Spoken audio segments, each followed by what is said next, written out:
짱만하게 요즘 같으면 이제 제 1면이라고 볼 수 있는 신문으로 보면 그러니까 내용은 핵심은 그 2일 날 최강욱 열린민주당 대표 재판을 할 때 검사가 물어보는데요. 여기서 우리가 헷갈리지 말아야 될 게 있습니다. 이게 먼저 이야기를 드리고 시작할게요. 최강욱 의원은 변호사 시절인 2017년 조 전 장관 아들이 그해 1월부터 10월에 자신의 로펌에서 인턴 활동을 했다는 허위 확인서를 작성해서 2017년 말 대학 입시에 활용하게 한 업무방해, 그 대학의 업무를 방해했다는 그죄로 지금 재판받고 있잖아요. 근데 검사가 다른 인턴 확인서를 하나 딱 내밀어요. 요건 2018년 거야. 그게 사실인지 아닌지 정확한 건지 아닌지 몰라요. 조작인지 아닌지도 모른다고. 2018년 8월 인턴 확인서를 최강욱한테 내밀면서 이거 본인이 발급해 준 겁니까? 라고 물어봐요. 그러니까 최강욱 의원은 저건 내가 발급한 적이 없다 이렇게 얘기합니다. 이게 핵심이 뭐냐면 2017년 건으로 재판을 받고 있다고요. 네. 근데 검사가 2018년 거를 갖고 와서 이것도 발행해 준 겁니까? 라고 물어봐. 최강욱 기억 속에 있었는지 없었는지 모르지만 저건 내가 발급해 주지 않았다야. 근데 요거를 그러니까 사실은 이 본 사건하고 별 상관이 없는 이야기인 거죠. 2017년 건으로 재판받고 있는데 2018년 걸 꺼내주면서 이게 당시 발급해 준 거냐 아니냐. 최강욱 의원이 그때 일정이 있고 뭐 그래가지고 재판을 중간에 끊고 나갔다고 그러더라고요. 이런 상황에서 2018년 것은 최강욱이 작성하지 않았다고 답을 하니까 조선일보가 탑 기사로 최강욱이 조국에게 불리한 증언을 했다라고 메인 화면에 대문짝만하게 딱 걸어놓고 있더라고. 지난 간밤에. 그러니까 이게 아까 얘기했던 팩트 하나만 가지고 소설 쓰는 어떤 기사 행태거든요. 그러니까 최강욱 의원이 자기가 어떤 하고 있지 않은 시기에 자기가 관여하지 않은 거에 대한 내가 한 거 아니오라는 아니다. 대답을 한 걸 가지고 그게 가지고? 팩트예요. 근데 그게 조국 장관한테 불리한지 안 한지에 대한 판단을 어떤 거를 했는지 그러니까 그 대답 하나로 그냥 소설을 쓴 거라고 보면 돼요. 2017년 거 2장 말고는 내가 안 했다라는 그 말 붙들고서 새롭게 네. 이제 스토리가 나가는 거예요. 예, 조선일보 양은경 기자가 썼다라고 돼 있는데 양은경 기자 네. 본인인지 모르겠지만 이런 기사는 내가 그 네. 기자들 이름을 꼭 표시를 해놓죠. 이게 이러면 이거 기레기도 기덕이도 다 아깝습니다. 차라리 그 말도 지금 젊은 기자들이 대부분 이런 패턴의 것들밖에 배우지 못했다라고 봐요. 맞아요. 이렇게 기사를 쓰는 것밖에. 잘 배워야 되는데요. 그러니까 의도가 드러나는 헤드라인들 고수들은 알잖아요. 네. 포털에 기사 제목이 딱 떴을 때 아 이거 조중동이네. 아니 내가 금방 드러나잖아요. 악의성이 느껴지기 때문에 그런 거거든요. 편향적인 느낌을 주려고 노력하는 건데 아니 어떻게 조국하고 최강욱하고를 두 개를 갈라치게 합니까? 요거는 나중에 최강욱 의원이 다시 법정에 섰을 때 이야기를 들어보면 명확한 답이 나올 거라고 생각해요. 어쨌건 최강욱이 조국에게 불리한 증언을 했다. 이걸 헤드라인으로 건다는 게 무슨 뜻이겠어요? 이런 것밖에 할 게 없다는 거죠. 그러니까 저는 예전에 회사에 있을 때 그 인터넷 사이트 중에 신문이란 사이트가 있어가지고 거의 모든 언론 사이트가 클릭 하나로 연결되는 그 웹페이지가 네. 있었어요. 근데 그때도 이제 매일 보던 사이트 중에 하나가 이제 조선일보 사이트긴 했어요. 업무적으로 우리 회사와 관련된 거 없나? 근데 그때만 하더라도 조선일보가 이 정도는 아니었는데 이제 최근에 이제 다시 이제 들어가 보기 시작을 했더니 정말 얘네가 우리나라 사람 맞나 그쵸. 싶을 정도의 기사들로만 딱 링크가 제목들이 나와 있는 걸 보고서는 정말 무섭다라는 생각이 들더라고요. 이제 근데 검찰도 웃기지 않아요? 2017년도에 인턴 확인서를 그걸로 걸어놓고 재판하면서 2018년도 것이 그게 재발급 해준 건지 정확한 팩트는 지금 나와 있는 게 없어 보이는데 그렇죠. 요거를 내밀면서 이건 어때요? 물어보면 내가 그거 관여한 바가 없다 이렇게 표현을 하면은 그게 조국한테 불리한 증언이에요?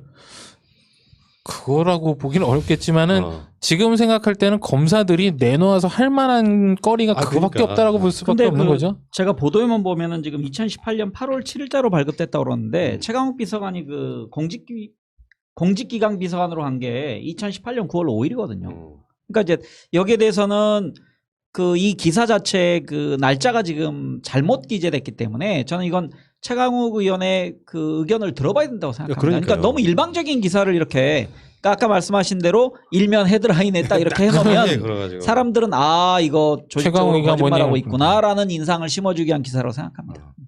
예를 들면 그렇게 추정을 해보자면 청와대 있을 때면 변호사 로펌은 본인은 안 했을 가능성도 있잖아요.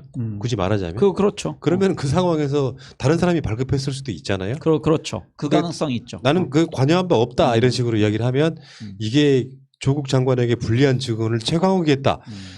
그러니까 이러니까 기레기 소리 듣는 거 이간질을 아닙니까? 지금. 참, 진짜 어쩌면 그러면서 두 사람의 그 발언에 대해서 항상 그 이제 불신을 국민들에게 조장하기 위한 그런 이제 기법을 쓴 거죠 지금.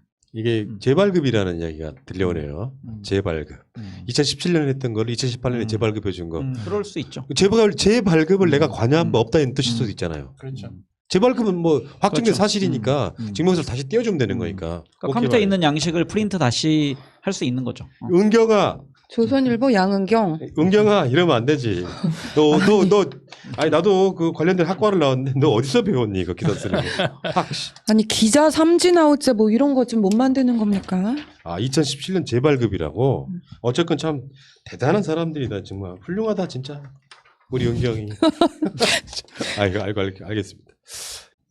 최근에 그 조범동에게 징역 6년을 구형하면서 양형 의견 일부 중에 왜 우리는 조국 장관 수사를 할 수밖에 없었는가라고 밝힌 게 있어요.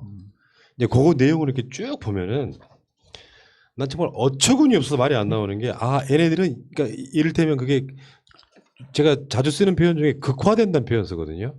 내가 말이 맞음을 증빙하기 위해서 되는 거 안 되는 거 다 끌어와 가지고 말을 해. 그럼 보는 사람 입장에서는 상식적이지도 않고 무슨 형평성에 맞지도 않고 객관적이지도 않아. 이걸 재판장에서 버젓이 하고 있지 않습니까? 대표적인 것 중에 하나가 지금도 정경심 교수의 강남 빌딩이 주요 범행의 동기가 됐다고 이야기하는 거야. 재판장에서 최후 진술 비슷한 걸 하면서도 그런 식으로 계속 자기 이야기를 하고 있는 검찰이 조국 청문회 직후에 왜 정경심 교수에 대한 조사도 하지 않고 기소를 했냐? 여기 답이 살아있는 권력에 대한 신속한 견제였다라고 이야기를 했다는 거야.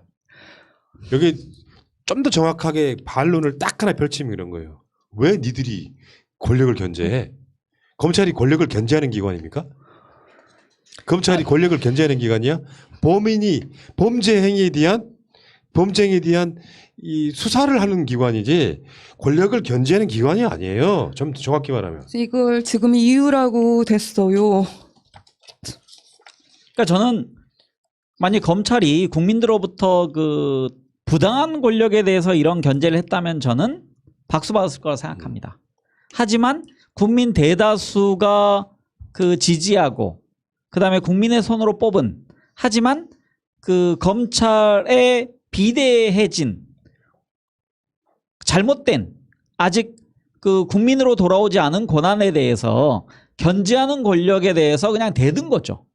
이거는 살아있는 권력에 대해서 자기들이 견제하는 게 아니고 이건 입법부가 마땅히 해야 하거나 언론이 해야 될 역할을 본인들이 수사권 조정 그다음에 기소득점 그 해제 등등에 관련돼서 공수처 설치 방지를 목적으로 대든 거죠, 이거는. 그러니까 단순히 얘기하면은 살아있는 권력을 어떤 견제한다라기보다는 살아있는 권력이라고 인정을 안 했다라고 보는 게 더 맞을 것 같아요. 그 다음 타겟은 조국이었다라고. 그러니까 이게 입법, 사법, 행정이 서로 견제한다는 말은 있잖아요. 그렇죠.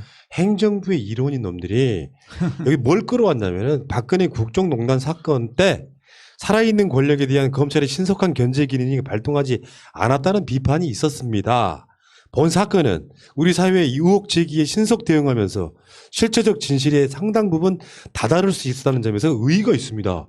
그러니까 이게 이제 소위 말하면 궤변이라고 하는 거죠. 우리가 알고 있는 흐름은 검찰 개혁을 어떤 타이틀로 갖고 있는 조국 장관이 법무부 장관이 되면 검찰 개혁을 당할 것이 두려웠다. 이게 속마음 아니에요. 그렇죠. 근데 살아있는 권력에 대한 신속한 견제 기능. 아니 이게 봐봐요. 어떤 장관이라도 똑같이 오면 똑같은 이야기가 될 거 아니겠어요? 계속 문민화가 진행되면 어떤 법무부 장관도 검찰 개혁이 언제 어느 시점까지는 화두일 거예요. 그러면 그 사람들 올 때마다 살아있는 권력에 대한 견제를 합니까? 이게 얘네들이 무슨 입법부야 뭐 사법부야 말도 안 되는 소리라고 있어. 이게 먹힌다니까 그게 더 큰 문제죠. 그러니까 저는 본인의 그러니까 검찰 스스로의 그 기득권 보호를 위해서 작년 그 공수처 입법 과정에서는 조국 장관과 조국 장관 가족을 제물로 삼았다 생각하고요. 그리고 이번 총선 과정에서 분명히 이들은 역할을 하려고 했습니다. 그러니까. 근데 그 역할이 사전에 좀 발각됐죠.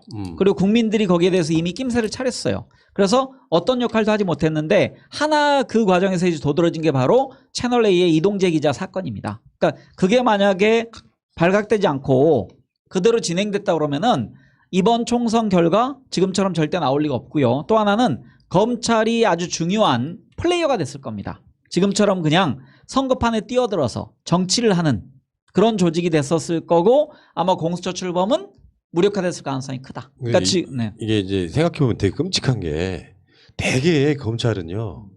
대통령들의 임기가 후반으로 가면 되게 물어뜯는 방식으로 자신들이 살아남잖아요.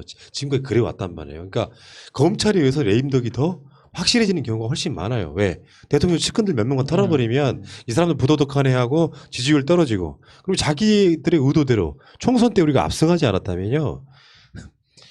어떤 공작이 검찰에 의해서 들어왔을지 모르는 거고 한명숙 사건 같은 경우는 대표적인 예라고 볼 수 있는 거지 않습니까? 그렇죠. 이명박이 사실상 노무현이라고 하는 그림자를 지우기 위해서 가장 상징적인 인물을 뇌물받은 사람으로 만드는 과정에 검찰이 동원된 거고 유성 씨 그 조작 사건 같은 경우도 그거 아니에요. 검사들한테는 징계조차 안 해. 왜? 국정원한테 속았기 때문에. 뭘 참. 그러니까 역대 정권 우리 특히 민주진보 진영 정권을 보면은 지금 시기쯤 되면 이제 두 부분에서 가장 크게 정권을 물어뜯죠. 그러니까 정당 내에서 차기 후보에게 줄 선 사람들. 그러니까 그 정당 내에서 국회의원들이 자기 세력을 형성합니다. 그리고 현직 대통령에 대해서 이제 약간의 그 견제를 날리기 시작하고 두 번째는 관료들.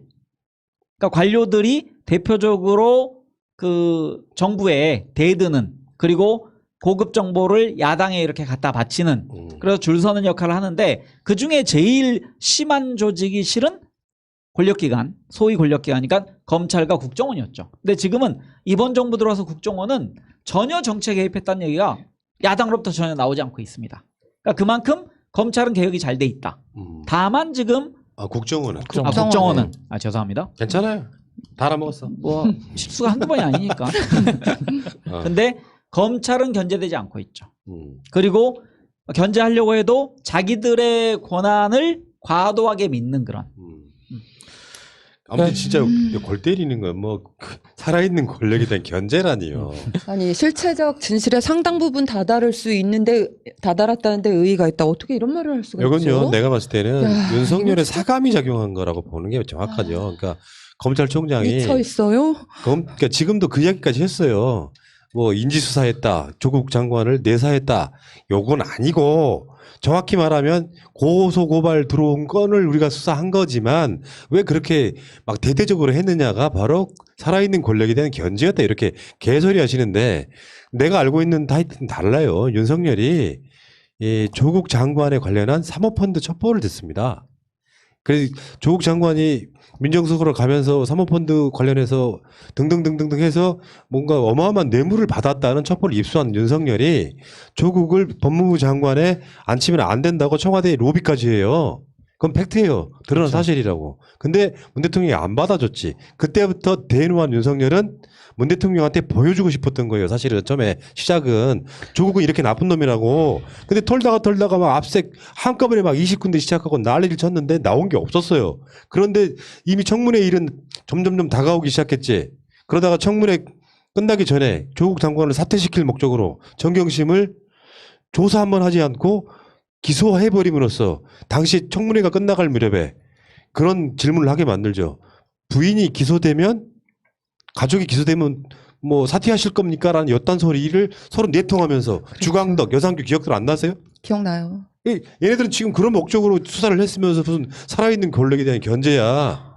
윤석열의 사감과 그리고 검찰 개혁 당하기 싫은 검찰들이 언론과 합작한 일종의 난동이지. 그러니까 지들이 하는 이 말에 대한 난동을 50년째 부리고 그렇죠. 있어요, 이거. 지들이 한 말에 대한 일관성이라도 있으면 그나마 생각이 잘못됐구나. 예를 들어서 그렇게라도 생각할 텐데 이 표현 그게 속에 아니죠. 실은 진실이 담겨 있습니다. 그게 뭐냐면 검찰로서 당연히 사회의 부조리, 비리를 파헤치는 게 아니고 지금 내용이 살아있는 권력에 대한 신속한 견제였다고 그러잖아요. 그러니까 이거는 본인들이 권력에 대한 견제 장치로서 역할을 하겠다는 얘기예요. 그러니까 비리를 이거를 정권 차원의 부도덕으로 몰아붙이려는 자기들의 의도를 지금 드러냈다고 저는 생각하거든요. 예. 자, 어쨌건 검찰이 황당한 소리를 해서 한번 빡쳐봤습니다.